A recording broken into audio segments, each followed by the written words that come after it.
আসসালামু আলাইকুম এভরিওয়ান, সবাই কেমন আছেন? কালকে বাসায় ছোট একটি বারবিকিউ পার্টির প্রোগ্রাম ছিল। তো সেখানে ছোট বেবিরা খুবই এনজয় করেছে, বড়রাও এনজয় করেছে। এখানে বারবিকিউ বানানো হচ্ছে, আকাশা ভাইয়া দুজন মিলে বানাচ্ছে, রাবি ভাই এবং তাসফিরও ছিল সাথে, তাদের ক্লিপ নেওয়া হয়নি।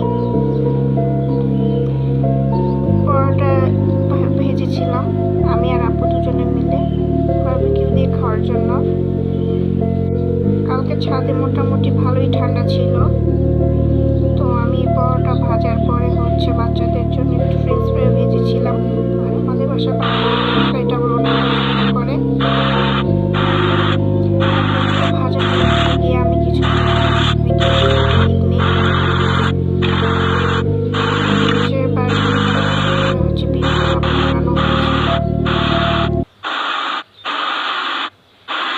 আমি একটু ছবি তোলার জন্য আমিও একটু বারবিকিউতে একটু ব্রাশ করছিলাম ভিডিও বানানোর জন্য। এখানে আমার হাজব্যান্ড বিফ চাপের প্রিপারেশন নিচ্ছে আর রাফেল ভাই চিকেন বারবিকিউটা করছে।